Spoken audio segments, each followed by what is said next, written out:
Now we go with Luan Almeida. Says, hi Abe, hope you're doing great. It's my first time submitting my portfolio for review, so thank you so much for taking the time to check it out. I've been studying 3D for over 2 years now. I'm self-taught and always looking to improve my workflows and learn new techniques. As you'll see, my goal is to become a solid vehicle artist. That's interesting. I think you're the first one that says that you want to be a vehicle artist on my portfolios. Approach for games, mastering all the workflows needed to create well-made and optimized vehicles. It's been a while since I last added anything, but I've continued improving my modeling. Let's look.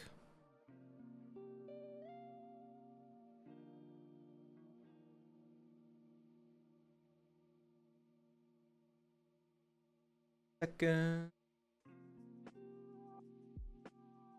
There.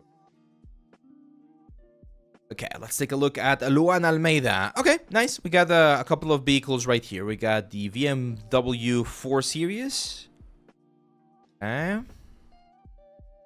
Okay, for the wireframe, I always like to include the square wireframe. I understand why you did the triangle one, because this is the one that we're normally going to be seeing on games. But it's a good idea to include the square wireframe as well, because it's easier for us as humans to see the square patterns. I can definitely see the patterns here, but again, if you can, try to do the square pattern. Everything else looks fine. Yeah, looks really nice in-game.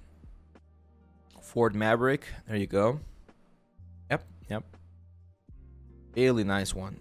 And this is a great example of if you don't want to do, or you're not going to be doing textures, don't do textures. Just do the modeling and show your modeling in a very nice, clean way. And that's perfectly fine as well, because there's a lot of industries out there where there's going to be someone doing the models and someone doing the texturing. So you don't always need to show all the process.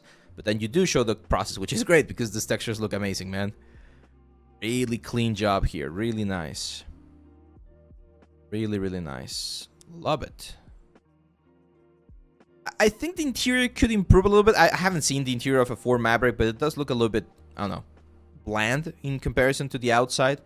I'm not sure how intense or how detailed the interior can be, but I'm not a car guy, to be honest. Now, here's my advice for you, Luan, because you have a really good understanding of the technical processes, right? Like the rendering. We need more stuff, right, on the portfolio. We only have 2 vehicles, technically, the BMW and this one right here. And here's what I'm going to tell you. Most of the real vehicles are relatively easy for companies to get a hold of. So, for instance, one of my favorite vehicles was the Camaro from, what was it, like 2010 or something like that? The Bumblebee one, when they announced the Transformers, this yellow one.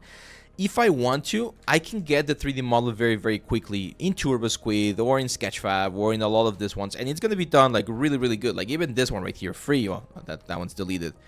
Like this one right here. So most of the real cars out there have already been modeled at some point, and even for studios, it's a lot cheaper to just either outsource or get the models and then just like properly prepare them than to do them from scratch. So one of the strengths that you need to have as a vehicle artist, and pretty much this goes for any artist out there, it doesn't matter if it's just vehicles or guns or things like that, is to be able to grab a concept art of a car that does not exist and make it real.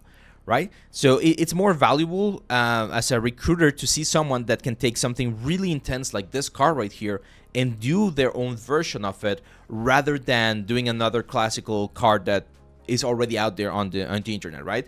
Because that's the unfortunate side of our industry, guys.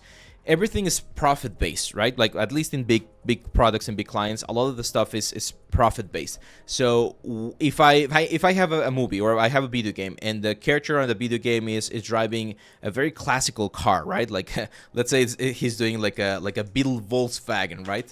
Another car that I really like. So let's say our character has this like old Volkswagen Beetle.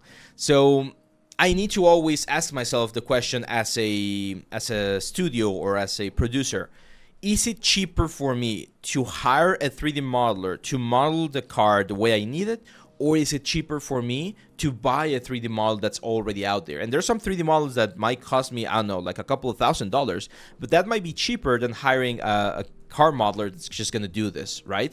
But there are cars like this one's right here that there's absolutely no way I'm going to be able to find the model online. Like, this is something that I need someone to be able to do and do precisely so that it fits the stuff that I'm doing, right? So that's why it's a good idea to always have very original things on your portfolio so that you can show that you can do this kind of stuff. And again, not just follow a tutorial or not just do something that has already been done 100 times, okay? So keep that in mind, my friend. I see that you're here on the chat. That's great. If you're working on adding more pieces, that would be absolutely what I would recommend you do. And you might want to add other things like military vehicles, right? You might want to add other things like spaceships. So not only cars, vehicles is like a very sort of like broad thing. Even something small like a motorcycle. So having that sort of like variation and range in your portfolio would be a good idea for you, I think. Yeah, cyberpunk vehicles, all that kind of stuff. Phoenix 2 Gaming says, what's the situation of the film industry? Should I make a portfolio for hard surface props for movies?